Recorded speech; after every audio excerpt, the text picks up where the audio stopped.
शेतकरी बंधूंनो नमस्कार. मी बळीराम गाडेकर.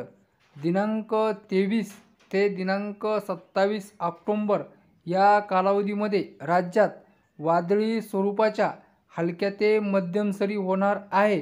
तर बघूया दिनांक 23 तारखेला कोण्या जिल्ह्यामध्ये होईल हलक्या ते मध्यम सरी, त्यानंतर 24, 25, 26 आणि 27 ऑक्टोंबरपर्यंत दररोज कोण्या जिल्ह्यामध्ये होईल वादळी सरी ते सविस्तर. तर करूया सुरुवात.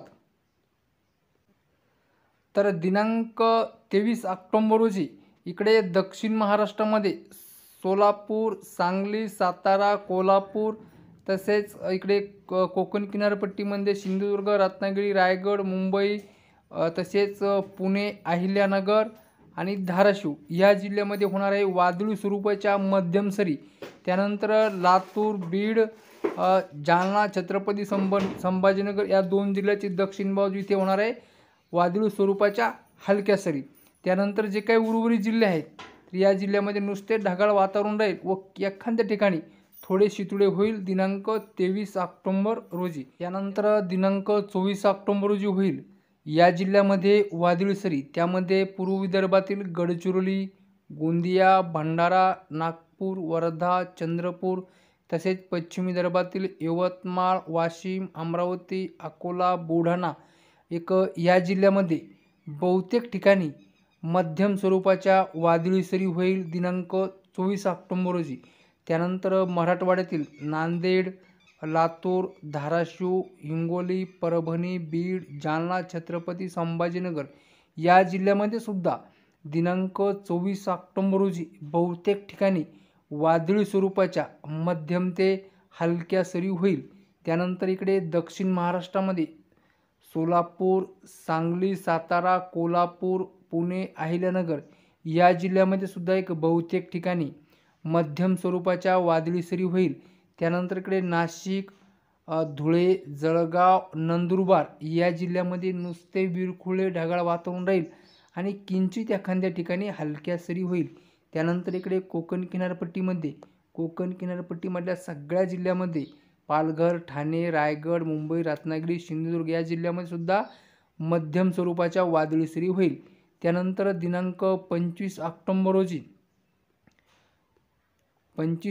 रोजी इकडे पूर्व विदर्भातील गडचिरोली, गोंदिया, भंडारा, नागपूर, वर्धा तसेच चंद्रपूर, त्यानंतर इकडे पश्चिम विदर्भातील यवतमाळ, अमरावती, अकोला, वाशिम, बुलढाणा या सगळ्या जिल्ह्यामध्ये मध्यम स्वरूपाच्या वादळी सरी होईल ते सगळीकडेच दिनांक 25 ऑक्टोंबर रोजी. त्यानंतर इकडे मराठवाड्यातल्या नांदेड, लातूर, धाराशिव, हिंगोली, परभणी, बीड, जालना, छत्रपती संभाजीनगर या 8ही जिल्ह्यामध्ये बहुतेक ठिकाणी मध्यम स्वरूपाच्या वादळी सरी होईल. जी कंडिशन 24 ऑक्टोंबर रोजी आहे तीच कंडिशन 25 ऑक्टोंबर रोजी राहील मराठवाड्याची. त्यानंतर इकडे दक्षिण महाराष्ट्रामध्ये सोलापूर, सांगली, सातारा, कोल्हापूर, पुणे, अहिल्यानगर या जिल्ह्यामध्ये बहुतेक ठिकाणी मध्यम स्वरूपाच्या वादळी सरी होईल 25 ऑक्टोंबर रोजी. त्यानंतर इकडे उत्तर महाराष्ट्रामध्ये जळगाव, धुळे, नाशिक, नंदुरबार या जिल्ह्यामध्ये बहुतेक ठिकाणी मध्यम स्वरूपाच्या वादळी सरी होईल दिनांक 25 ऑक्टोंबर रोजी. त्यानंतर इकडे कोकण किनारपट्टीमधल्या सगळ्या जिल्ह्यामध्ये मध्यम स्वरूपाच्या वादळी सरी होईल दिनांक 25 ऑक्टोंबर रोजी. त्यानंतर दिनांक 26 ऑक्टोंबर रोजी सुद्धा इकडे पूर्व विदर्भामध्ये गडचिरोली, गोंदिया, भंडारा, नागपूर, चंद्रपूर, वर्धा या जिल्ह्यामध्ये बहुतेक ठिकाणी मध्यम स्वरूपाच्या वादळी सरी होईल. त्यानंतर इकडे पश्चिम विदर्भामध्ये यवतमाळ, अमरावती, अकोला, वाशिम, बुलढाणा या जिल्ह्यामध्ये सुद्धा बहुतेक ठिकाणी मध्यम स्वरूपाच्या वादळी सरी होईल. तीच कंडिशन इकडे मराठवाड्यातल्या 8ही जिल्ह्यामध्ये नांदेड, लातूर, धाराशिव, हिंगोली, परभणी, बीड, जालना, छत्रपती संभाजीनगर या जिल्ह्यामध्ये सुद्धा भाग बदलत वादळी स्वरूपाच्या मध्यम ते हलक्या सरी होईल. त्यानंतर दक्षिण महाराष्ट्रामध्ये सुद्धा सोलापूर, सांगली, सातारा, कोल्हापूर या जिल्ह्यामध्ये हलक्या वादळी सरी होईल. त्यानंतर पुणे, अहिल्यानगर या जिल्ह्यामध्ये मध्यम स्वरूपाच्या वादळी सरी होईल. त्यानंतर उत्तर महाराष्ट्रामध्ये नाशिक, जळगाव, धुळे, नंदुरबार या जिल्ह्यामध्ये बहुतेक ठिकाणी मध्यम स्वरूपाच्या वादळी सरी होईल. त्यानंतर इकडे कोकण किनारपट्टीमधल्या सगळ्या जिल्ह्यामध्ये मध्यम स्वरूपाच्या वादळी सरी होईल.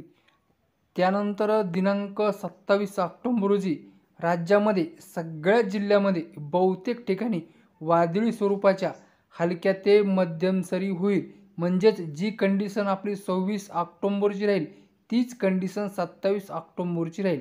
त्यानंतर दिनांक 28 ऑक्टोबर ते दिनांक 3 नोव्हेंबर या कालावधीमध्ये राज्यात नुसते विरखुळे ढगाळ वातावरण राहील आणि कुठंतरी किंचित एखाद्या ठिकाणी थोडे शितुळे होईल.